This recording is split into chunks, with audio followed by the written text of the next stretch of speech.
само сакам да прашам дали имате направено суштинска анализа колку ќе се оптерети фондот за пензиско осигурување, затоа што имам информација дека едва и фондот кубурат со средства, едва излегуваат на крај со крај. И ќе ви кажам една информација дека, затоа што кажавте дека имате средства во фондот, дека сте имале финансиски можности, а сегашната ситуација е ваква. Пензионери за 8 месец не им се исплатени пензиите, па по цел ден седат пред шалтерите и прашуваат дали ќе имаат пензија. Исто така разликите до смртта на пензионерите за април месец не им се исплатени.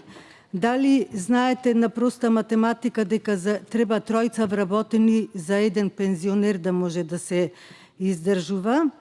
И на крајот ќе прашам по кои критериуми ќе бидат пензионирани здравствените работници, за да може дали и тоа го имате така разгледано, или повторно ќе биде партиската книшка приоритет за некој да остане здравствен работник или во високото образование на работа, или ќе треба да си оди во пензија. Ви благодарам.